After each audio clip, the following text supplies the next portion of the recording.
আমার জীবনে ঘটে যাওয়া এক রোমাঞ্চকর ঘটনা আজ আমি তোমাদের বলব। এই যে ছেলেটাকে দেখছেন মন দিয়ে পড়ছে, এটা আমি। আমার নাম রিক। আয় রে, আয় বাবা, রাতের খাবার যে বেড়ে ফেললাম, আর কতক্ষণ বসে থাকবো? আসছি মা, আর একটু বাকি, এখনই হয়ে যাবে।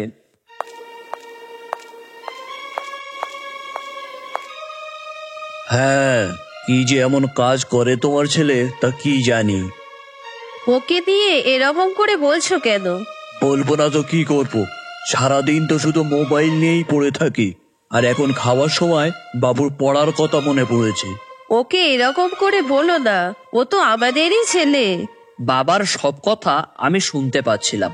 কি জানি, হয়তো বাবা আমাকে শোনানোর জন্যই বলছিল।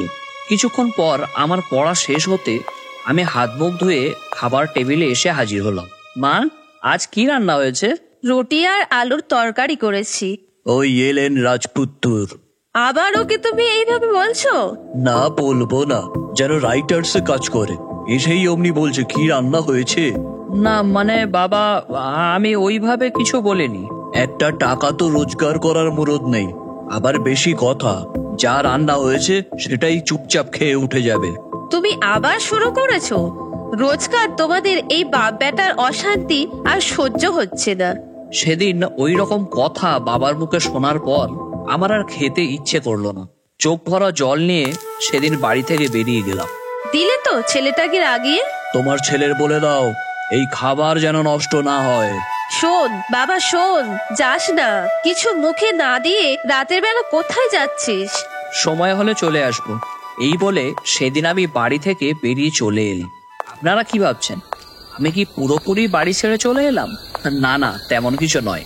সেদিন কাঁদতে কাঁদতে কোথায় যাব ঠিক করতে পারছিলাম। চলতে চলতে বাড়ি থেকে অনেক দূর বহু পুরানো অকেজো একটা ফেরিঘাটের কাছে এসে দাঁড়ালাম। ভাবলাম এখানে একটু বসে সময় কাটাই, তারপরে মনটা ঠিক হলে আবার বাড়ি ফিরে যাব। এখন এই ফেরিঘাটের কাছে আর তেমন লোকজন দেখতে পাচ্ছি না। সারাদিন এখানে অনেক ছেলে মেয়ে এসে আড্ডা মারে। পাশে একটা কোচিং সেন্টার থাকায় সেই কোচিং সেন্টারের ছেলেমেয়েরা তাদের অবসর সময় কাটাতে এখানে এসে বসে। রাত অনেক হয়ে যাওয়ায় এখন এলাকাটা ফাঁকা। এই ভেবে আমি একটা পুরানো গাছের তলায় বসলাম, যেখান থেকে নদীর মনোরম বাতাস উপভোগ করা যায়। আজ এত নির্জন কেন এলাকাটা? তবে ভালোই হয়েছে, একটু একা থাকা যাবে।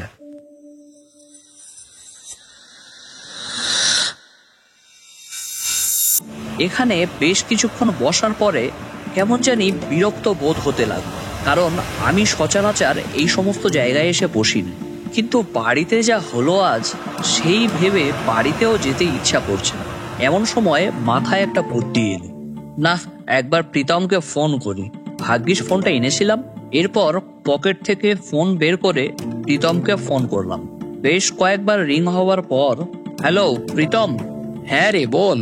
বলছি এখন একবার ফেরিঘাটের সামনে আসতে পারবি? এখন কি জন্য? আয় না, সেরকম কোনো কারণ নেই। পাগল টাগল হয়ে গেলি নাকি? আরে ঘড়িতে কটা বাজে, কোনো হুঁশ আছে তোর? ও বুঝেছি, তাহলে কি তুই আসবি না? দেখ, একটু আগে কাজে থেকে ফিরলাম, এবার খেতে বসবো, একটু বোঝার চেষ্টা কর। ও ঠিক আছে। আমি প্রীতম আরো কিছু বলতে যাচ্ছিল, কিন্তু আমি তার কথা না শুনে রেগে গিয়ে ফোনটা কেটে দিলাম। তারপর একটা কাঠি তুলে নিয়ে মাটিতে আঁকিবুকি কাটতে কাটতে কাঁদছি আর নিজেকে বলছি, আমি হলাম 1 নম্বরের একটা বোকা ছেলে।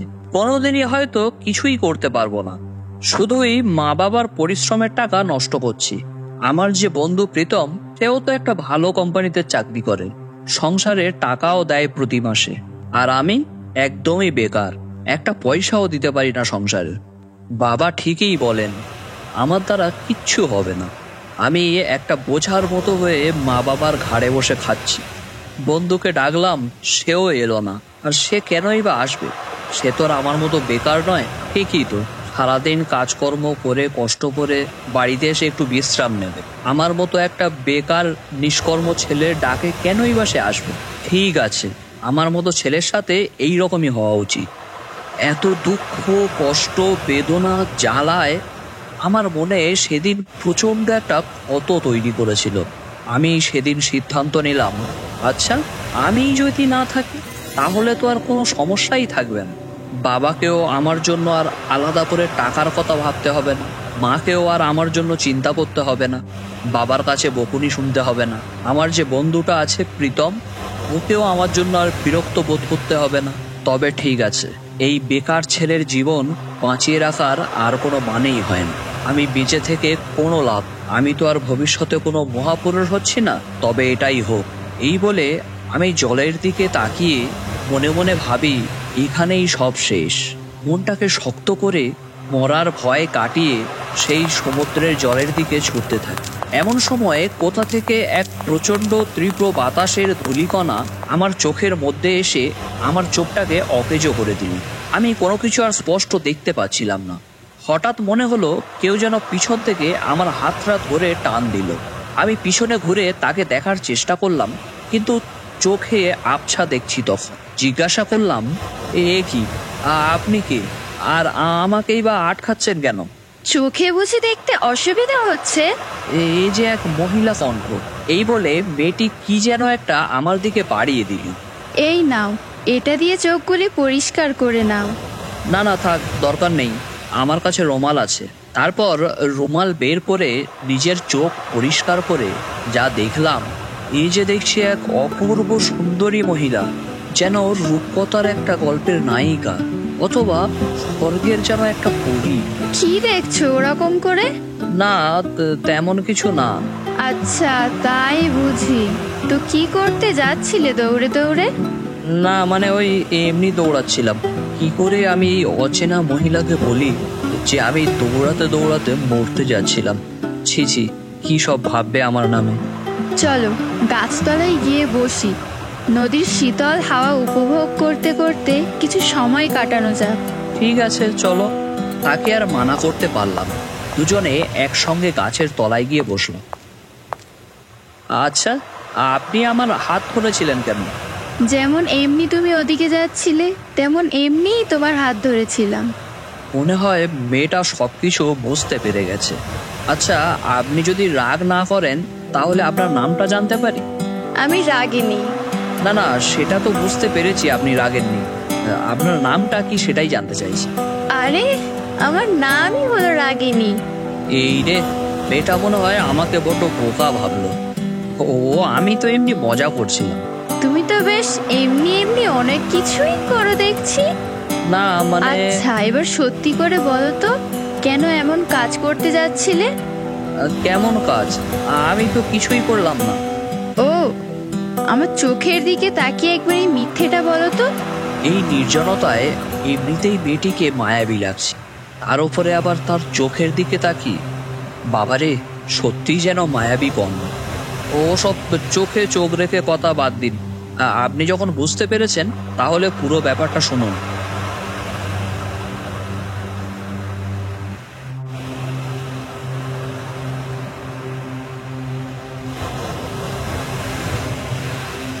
বুঝলেন তাহলে? বুঝলাম। তারপর রাগিনী আমার দুটি হাত ধরে যা বলল,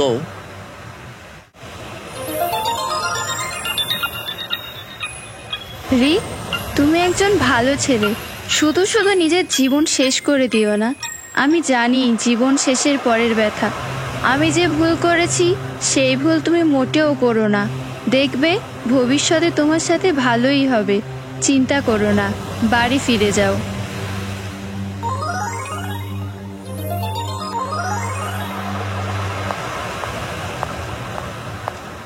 রিক, এই রিক, আমি এখানে রে। পিছনে ফিরে দেখি দূর থেকে প্রীতম আমাকে ডাকছে। হ্যাঁ, এই তো আমি এখানে। আরে, তোর বাবা আমায় ফোন করেছিলেন। কে বাবা? ও হ্যাঁ, কাকু ফোনে আমাকে সবটাই বলেছেন। চল এখন বাড়ি চল। সেরাতে প্রীতমের সাথে বাড়ি ফিরে খাওয়া দাওয়া সেরে শুয়ে শুয়ে রাগিনীর কথা ভাবছি। এইসব চিন্তা করতে করতে সেদিন ঘুমোতে একটু দেরি হয়ে গেল। যখন ঘুম ভাঙলো তখন অনেক বেলা হয়ে গেছে। ঘড়ির দিকে তাকিয়ে দেখলাম বেলা 10টা বাজে। এ বাবা, 10টা বেজে গেছে।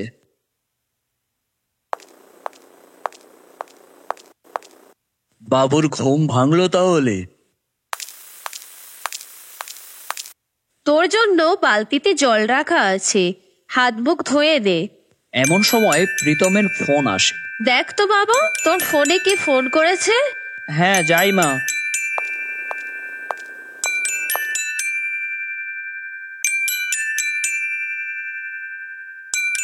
প্রীতম।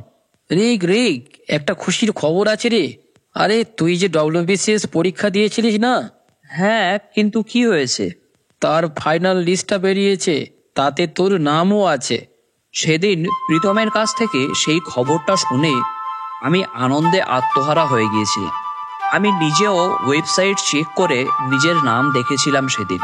সেদিন আমার থেকে আর খুশি কেউ ছিল না। তারপরে বেশ কিছুদিন কেটে যায়, আমিও বিভিন্ন কাজে ব্যস্ত হয়ে পড়ি। সেই ফেরিঘাটে আর কোনোদিন যাওয়া হয়ে ওঠেনি আমার। তবে রাগিনীর কথা আমার চিরজীবন মনে থাকবে। হয়তো এসব কিছু সম্ভব হয়েছিল তারই আশীর্বাদে। ও যে আমার প্রাণ রক্ষা করেছিল। রাগিনীর কাছে আমি চিরকৃতজ্ঞ।